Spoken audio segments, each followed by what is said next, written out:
اللہ کا شکر ہے کہ اللہ تعالیٰ نے ہمیں توفیق دی ہے کہ ہم یہاں پر بیٹھ کے یہ کام کریں. ٹھیک ہے. جہاں پر ہر جگہ پہ فحاشی ہے، ہر جگہ پر گناہ ہے، ہر جگہ پہ لوگ جو ہے وہ نفسا نفسی کا عالم ہے، ہر جگہ لوگ جو ہے پیسے کے پیچھے، دنیا کے پیچھے بھاگ رہے ہیں، وہاں پہ اللہ تعالیٰ نے ہمیں یہ توفیق دی ہے کہ ہم اللہ اور اس کے رسول کے بارے میں بات کرتے ہیں، حدیث پہ بات کرتے ہیں، قرآن کے اوپر بات کرتے ہیں اور اللہ تعالیٰ کے احکامات کے اوپر بات کرتے ہیں. تو اللہ کا شکر ہے اس معاملے میں. خوش نصیب ہیں وہ لوگ جو یہاں پر میرے ساتھ جڑتے ہیں، بیٹھتے ہیں، بات سنتے ہیں، اللہ تعالیٰ ان کے دل میں ڈالتا ہے اور وہ یہاں پر آتے ہیں. ٹھیک ہے. خوش نصیب ہیں وہ لوگ، وہ کوئی عام لوگ نہیں ہوتے. اس کی ریزن یہ ہے کہ ہر کام چھوڑ کر ٹک ٹاک پہ دیکھو، آن کرو تو سامنے کوئی نہ کوئی نظر آتا ہے، پھر بھی لوگ ادھر آ کے بیٹھتے ہیں، بات سنتے ہیں. اس کا مطلب ہے کہ اللہ تعالیٰ ان کے دل میں یہ چیز ڈالتے ہیں اور وہ دین کی بات سننے کے لیے یہاں پر آتے ہیں. اب چاہے وہ 10 منٹ سنتے ہیں، آدھا گھنٹہ سنتے ہیں، 1 گھنٹہ سنتے ہیں، اس سے کوئی فرق نہیں پڑتا، لیکن سنتے ہیں یہ سب سے زیادہ میٹر کرتا ہے. سب سے پہلے آپ کی سنتیں مختلف، پچھلی بھی جو ذکر اذکار کی جو مجالس ہوئی ہیں ہر جمعرات کو ہوتی ہے، اس میں نے ڈیفرنٹ آپ کی سنتوں کے بارے میں ذکر کیا تھا. آج بھی کچھ اور سنتیں ہیں میرے نبی کی، تو کائنڈلی اس کو اگر جس کی رہ جاتی ہے تو یوٹیوب پہ میں اپلوڈ کرتا ہوں ویڈیوز، جا کے ذکر اذکار کی جو پلے لسٹ ہے اس میں ضرور دیکھا کریں. سنتیں ہیں، جس کو شوق ہے میرے نبی کی سنتوں پہ عمل کرنے کا، جس کو شوق ہے میرے نبی کی طریقے پہ زندگی گزارنے کا، کائنڈلی وہ جا کے اس کو ضرور دیکھ لیا کریں اور پورا دیکھا کریں. 1-2 منٹ دیکھ کے پھر آپ لوگ اس کو بند کر دیں. سب سے پہلی جو سنت ہے میرے نبی کو، وہ ریش مبارک یعنی داڑھی مبارک. داڑھی مبارک، آپ صلی اللہ علیہ وسلم کی داڑھی مبارک جو تھی وہ اتنی گھنی ہوتی تھی کہ سینہ مبارک جو ہے وہ نظر نہیں آتا تھا. سینہ مبارک نظر نہیں آتا تھا. بعض دفعہ لوگوں کے ایسے ہلکے بال ہوتے ہیں کہ داڑھی کے پیچھے یہ حصہ جو ہوتا ہے بیچ کا وہ بھی نظر آ رہا ہوتا ہے، لیکن آپ صلی اللہ علیہ وسلم کا سینہ مبارک نظر نہیں آتا تھا. اتنی گہری آپ صلی اللہ علیہ وسلم کی داڑھی مبارک تھی. ترمذی میں اس کو ذکر کیا گیا، حدیث ہے ترمذی کی. مدارج النبوہ میں مذکور ہے کہ کتاب الشفا مصنفہ قاضی ایاز میں کہا گیا ہے کہ آپ کی ریش مبارک کے بال اس کثرت سے تھے کہ جس سے آپ کا سینہ مبارک بھر گیا، مینز کے سامنے سے نظر نہیں آتا تھا. مذہب حنفی میں داڑھی کی حد 1 قبضہ مٹھی ہے، یعنی اس سے کم نہ ہو. یعنی اہل سنت والجماعت کے اندر جو داڑھی کی جو ایک مقدار ہے وہ 1 مٹھی ہے.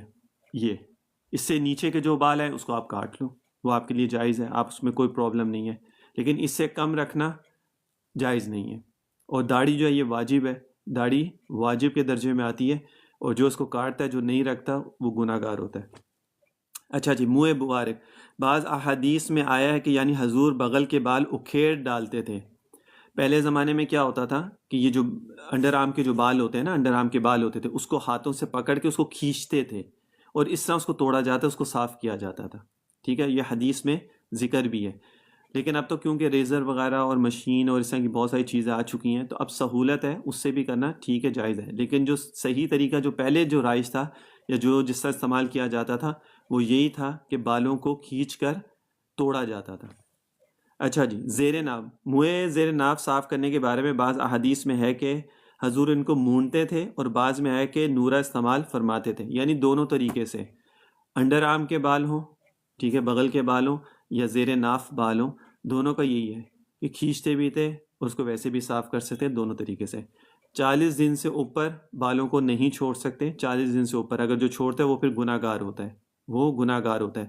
40 دن کے اندر ویسے تو ہر ہفتے 2 ہفتے میں بندہ صاف کر لے تاکہ ایک صفائی رہتی ہے، لیکن اگر پھر بھی کسی وجہ سے نہیں کرتا تو 40 دن کے اندر کر لیں. ناخن کٹوانا. اب ناخن کاٹنے کا سنت طریقہ، ناخن دیکھو نیل سب کاٹتے ہیں. یہ میں اس کے اوپر یہی تو بات کہتا ہوں کہ ہر انسان ناخن بھی کاٹتا ہے، ہر انسان واش روم میں بھی جاتا ہے، کھانا بھی کھاتا ہے، پانی بھی پیتا ہے، ہر چیز کرتا ہے. اب کوئی انسان پانی پی رہا ہے، اس کو ثواب نہیں ملے گا، پانی پینے کا ثواب نہیں ملے گا. اگر اس نے سنت کے مطابق عمل کیا، جیسے میرے نبی نے بتایا ویسے اس نے پانی پیا، تو اس کو ضرور ثواب ملے گا اس کا. تو پھر جب ایک چیز کرنی ہی ہے، ایک چیز کرنی ہی ہے، تو پھر اس کو سنت کے مطابق کر لو. اس سے یہ کہ میرے نبی کی محبت بھی دل میں بڑھتی ہے، میرے نبی کی محبت دل میں بڑھتی ہے. تو جو اصل کام ہے ہر مسلمان کا، جو اصل کام ہے وہ یہ ہے کہ اپنے نبی کی محبت کو اپنے دل میں بسانا اور اپنے نبی کے طریقے پہ زندگی گزارنا. اور اگر یہ چیز نہیں تو پھر مقصد کیا ہے پھر دنیا میں، پھر مقصد کیا ہے پھر دنیا میں. آپ صلی اللہ علیہ وسلم کا معمول بعض روایات کے مطابق جمعے کے دن اور بعض روایات میں جمعرات کے دن ناخن کاٹنے کا تھا. یعنی جمعرات والے دن آپ صلی اللہ علیہ وسلم ناخن کاٹتے تھے یا جمعرات والے دن. ہاتھ کے ناخن کاٹوانے آپ سے ترتیب اس طرح تھی، یعنی ہاتھ کے جو ناخن کاٹنے کی ترتیب کیا تھی کہ سیدھا ہاتھ شہادت کی انگلی سے، سیدھا ہاتھ شہادت کی انگلی سے، یعنی یہاں سے، یہ شہادت کی انگلی، یہاں سے ناخن اسٹارٹ ہوتا تھا کاٹنے، ٹھیک ہے.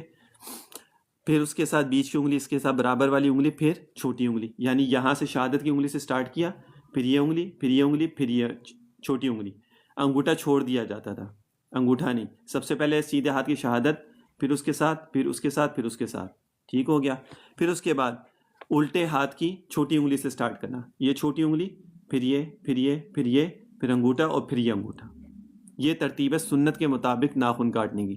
سب سے پہلے شہادت کی انگلی، پھر اس کے ساتھ والی انگلی، پھر اس کے ساتھ والی انگلی، پھر اس کے ساتھ والی انگلی، پھر الٹے ہاتھ کی چھوٹی انگلی سے، پھر اس کے ساتھ، پھر یہ اور پھر انگوٹھا، پھر یہ انگوٹھا، ٹھیک ہے. اچھا جی، پاؤں کے ناخن کاٹنے میں حضور حسب ذیل، یہ تو ہو گیا ہاتھ کے ناخنوں کا. اب پاؤں کے ناخن کی کیا ترتیب ہوتی تھی؟ سیدھے پاؤں چھوٹی انگلی سے، یعنی جو سیدھا پاؤں آپ کا، اس کی چھوٹی انگلی سے اسی طرح، چھوٹی انگلی کا نہیں، چھوٹی انگلی کا الگ ہے. چھوٹی انگلی سے شروع کریں سیدھے پاؤں سے، پھر اس کے ساتھ، اس کے ساتھ، اس کے ساتھ، اس کے ساتھ انگوٹھا پورا ہو گیا ایک پاؤں، پھر ادھر الٹے انگوٹھے سے شروع کرنا ہے، ٹھیک ہے، اور پھر اس کو اینڈ تک کر دو. اچھا جی، اور آپ سنگ سنت عمل یہ تھا کہ 2 ہفتے میں آپ صلی اللہ علیہ وسلم ناخن کاٹا کرتے تھے، ایک جمعہ چھوڑ کے پھر جمعرات یا جمعے والے دن آپ صلی اللہ علیہ وسلم ناخن کاٹا کرتے تھے. یعنی اگر کسی نے آج کاٹا ہے ناخن، اگر کسی نے آج جمعرات کی رات آج بھی کاٹ سکتا ہے، کل بھی کاٹ سکتا ہے، تو پھر اگلا جمعہ اسکپ کر کے اس سے اگلے جمعہ آپ صلی اللہ علیہ وسلم ناخن کاٹا کرتے تھے. یہ سنت عمل ہو گیا. تو جب ناخن کاٹنی ہے تو سنت کے مطابق کر لو، تو اس میں انشاءاللہ تعالیٰ ثواب بھی مل جائے گا آپ کو. بھائی سوال جو ہے نا اس کو روک لیا کرو، مجلس کے درمیان میں سوال نہیں کیا کرو، ویٹ کیا کرو. اچھا، سر کے بالوں کے متعلق یہ تو ہو گیا، ناخن کے بارے میں نے بتا دیا، انڈر آرم کے بالوں کے بارے میں بتا دیا، زیر ناف کے بالوں کے بارے میں بتا دیا، داڑھی کے بارے میں بتا دیا. 4 سنتیں ہوگی. 5ویں سر کے بالوں کے متعلق، ٹھیک ہے. اچھا، سر منڈوانے میں آپ کی سنت یہ ہے کہ یا تو سارا سر منڈواتے یا سارے بال رہنے دیتے، اور ایسا نہ کرتے کہ کچھ حصہ منڈواتے اور کچھ حصہ رہنے دیتے. سنت عمل کیا ہے کہ چاہے بال بڑے رکھنے ہیں چاہے بال چھوٹے رکھنے ہیں، دونوں صورتوں میں بال برابر ہونے چاہیے. چاہے بال بڑے رکھو چاہے چھوٹے رکھو، لیکن دونوں صورتوں میں بال جو ہیں وہ برابر ہونے چاہیے.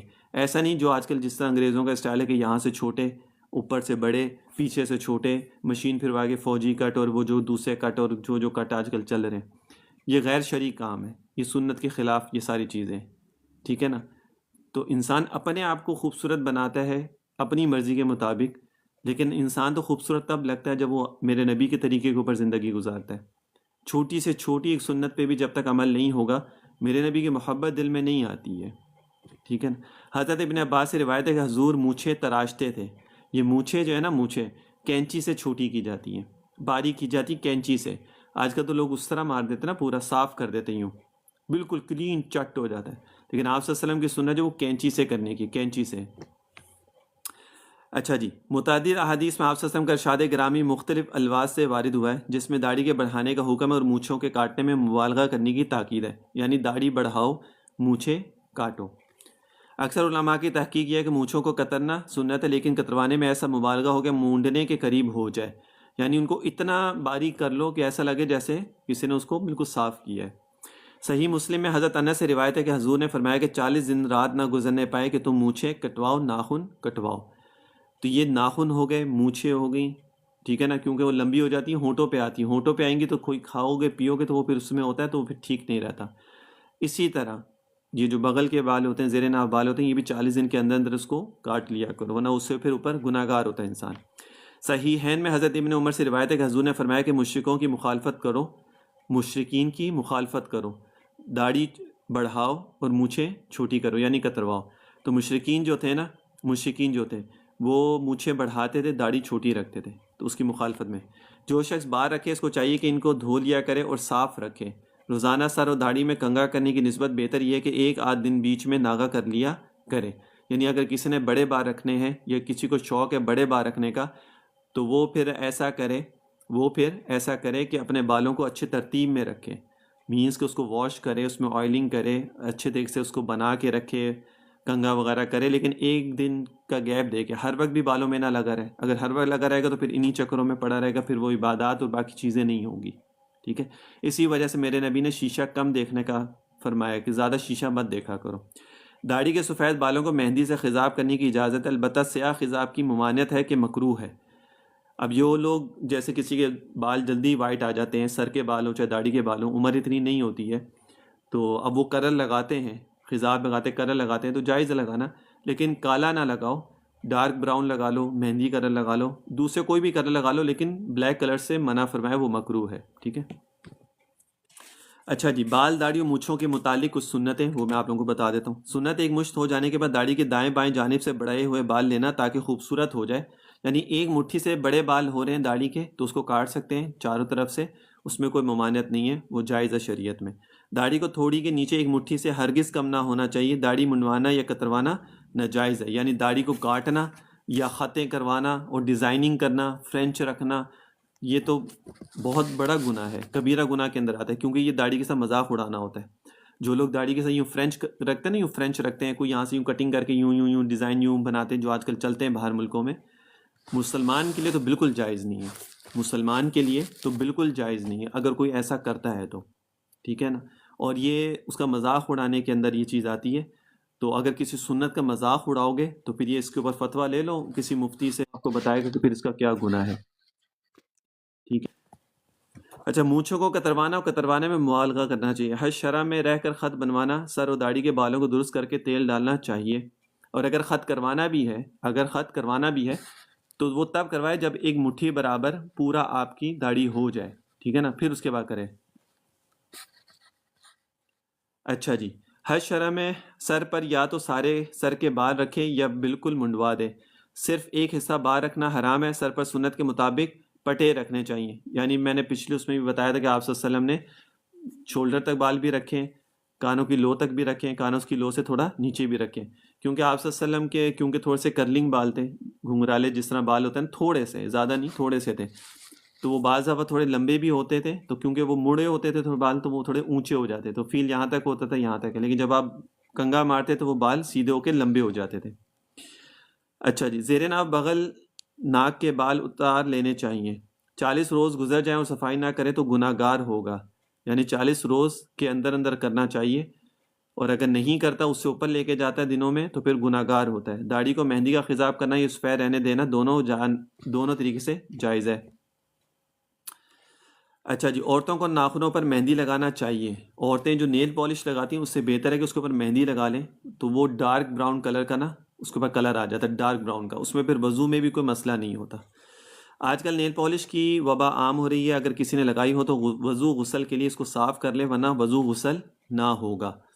وضو کرنے کے بعد اگر کوئی نیل پالش لگاتا ہے تو اس میں وہ نماز پڑھ سکتا ہے، کوئی حرج نہیں ہے. لیکن اگر وضو کرنے سے پہلے کسی نے نیل پالش لگا لی اور پھر وضو کر رہا ہے تو پھر وضو نہیں ہوگا، غسل بھی نہیں ہوگا. غسل واجب نہیں ہوگا. ویسے غسل تو نہائے گا تو ہو جائے گا، غسل واجب جس پہ غسل فرض ہے اس کا غسل نہیں ہوگا. اور اگر ذرا برابر بھی چھوٹا سا بھی ایک نشان ناخن کے اوپر رہ گیا نیل پالش کا، اور اگر اس نے اس کو صاف نہیں کیا، رہ گیا، سم ٹائم کیا ہوتا ہے ناخنوں کے سائڈوں پہ ادھر ادھر وہ تھوڑے نشان رہ جاتے ہیں، کلیئر بالکل صاف نہیں کرتے، سستی کر دیتے ہیں، چلو تھوڑا سا رہ گیا چھوڑ دو، غسل نہیں ہوگا، اس سے وضو بھی نہیں ہوگا، کیونکہ اتنا سا بھی اگر نشان اس کے اوپر رہ گیا تو. یہ میرے نبی کی سنتیں تھیں 5-6 ٹاپک کے اوپر، یعنی کہ زیر ناف بال تھے، بغل کے بالوں کا، داڑھی کے متعلق، مونچھوں کے متعلق، اور سر کے بالوں کے متعلق، اور ڈیفرنٹ سنتیں تھیں. ٹھیک ہے، انشاءاللہ تعالیٰ اسی طرح آگے اور آپ سن کی بعض عادات مبارکہ اس کے بارے میں آپ لوگوں کے ساتھ شیئر کروں گا، آگے چلتی جائیں گی. اس لیے اس کو صرف جمعرات کے دن رکھا ہے میں نے، اس کو عام دنوں میں نہیں رکھا، صرف جمعرات کے دن رکھا ہے تاکہ زیادہ سے زیادہ لوگ اس کو سن سکیں، اس کے اوپر عمل کر سکیں، جو اصل چیز ہے. اسی وجہ سے میں نے اس کو جمعرات کی مجلس میں رکھا ہے، ورنہ دل تو چاہتا ہے کہ اس کو عام دنوں میں بھی میں آپ لوگوں کے ساتھ شیئر کرتا ہوں، لیکن صرف یہی ریزن ہے اس کے نہ کرنے کی کہ عام دنوں میں کوئی ہوتا ہے کوئی نہیں ہوتا. تو میرا مقصد یہ ہے کہ سب لوگوں تک یہ سنتیں جو بھی میں بتاتا ہوں پہنچ جائیں.